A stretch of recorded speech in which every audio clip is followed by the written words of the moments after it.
ilham perang dari resolusi jihad. Setelah proklamasi 17 Agustus 1945 itu, kita bangsa Indonesia memang mulai bisa bernafas lega. Meskipun tugas mengisi kemerdekaan luas tak terbatas. Sedangkan penjajah Belanda tidak rela bumi Indonesia menjadi tanah merdeka. Bumi Indonesia harus tetap berada dalam cengkeraman Belanda si angkara murka. Niat busuk Belanda terus direkayasa dan Surabaya, kota kita tercinta, menjadi sasaran utama. Maka dengan membonceng tentara sekutu, Belanda datang ke Indonesia, ke Surabaya. Mereka mulai menembakkan senjata, menakut-nakuti penduduk Surabaya sebagai preman kolonial yang bengis dan tak tahu akhlak. Dan Surabaya mulai dicengkram kekhawatiran. Rakyat kecil belum tahu mereka harus berbuat apa. Tapi semangat merdeka masih terus menyala-nyala, terus berkobar-kobar. Indonesia sudah merdeka dan harus tetap merdeka. Pada saat itu, seorang kiai sepuh, Kiai Hasyim Asy'ari namanya, yang melihat umat dengan kacamata rahmat, merasakan dengan jiwa yang dalam. Terasa berat bagi beliau penderitaan umat.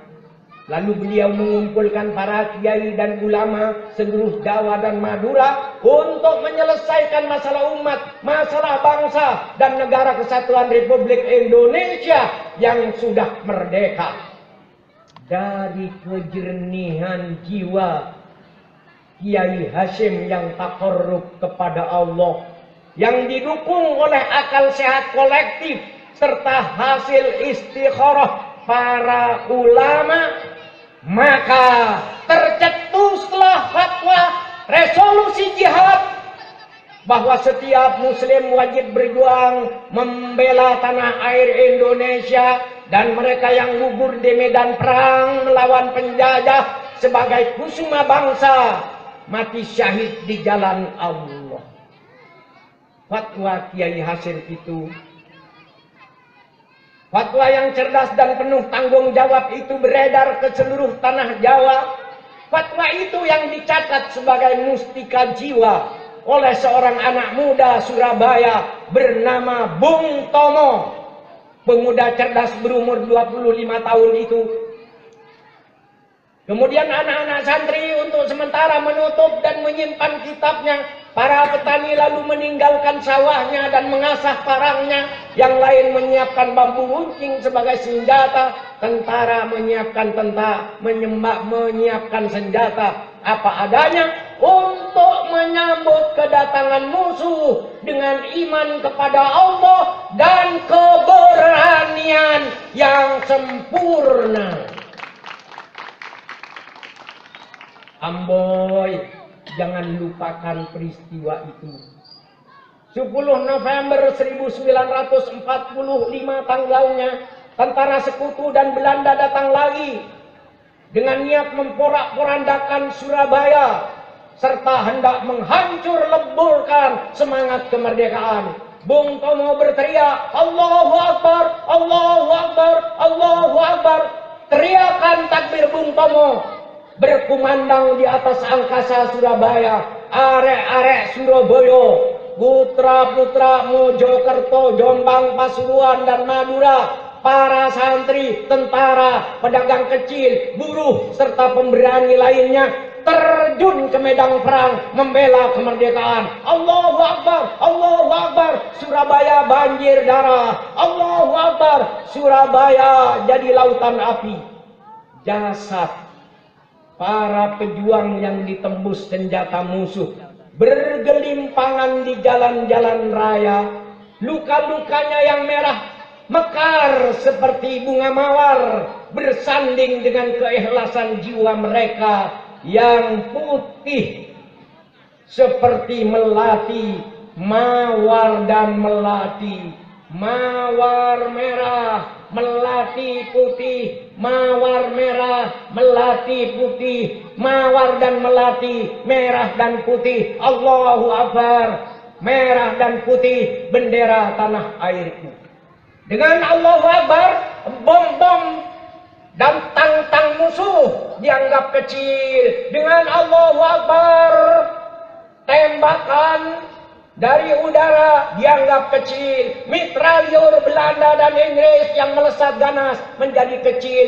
Bahkan maut pun oleh para pahlawan dianggap kecil. Hanya Allah yang maha besar. Allahu Akbar, Allahu Akbar, Allahu Akbar. Maka jadilah 10 November menjadi hari pahlawan. Jadilah tanggal 22 Oktober menjadi hari santri nasional. Kiai Hasyim Asy'ari menjadi pahlawan. Kiai Wahid Hasyim menjadi pahlawan. Kiai Wahab Hasbullah menjadi pahlawan. Bung Tomo yang meneriakkan takbir itu menjadi pahlawan. Dan semua yang gugur membela bangsa dan tanah air menjadi pahlawan. Pahlawan mewariskan cinta tanah air. Hubbul waton minal iman. Kenapa kita harus cinta kepada bangsa dan tanah air? Kita minum air Indonesia menjadi darah kita. Kita makan beras dan buah-buahan Indonesia menjadi daging kita. Kita menghirup udara Indonesia menjadi nafas kita. Kita bersujud di atas bumi Indonesia, berarti bumi Indonesia adalah sajadah kita. Dan bila tiba saatnya kita mati, kita semua akan tidur dalam pelukan bumi Indonesia. Daging kita yang hancur membusuk akan bersatu kembali dengan harumnya bumi Indonesia. Tidak ada alasan untuk tidak cinta kepada tanah air. Tanah air Indonesia adalah sajadah kita. Siapa mencintainya, jangan mencipratinya dengan darah. Jangan mengisinya dengan maksiat dan permusuhan. Tanah air Indonesia adalah sajadah kita, tempat bersujud kepada Allah.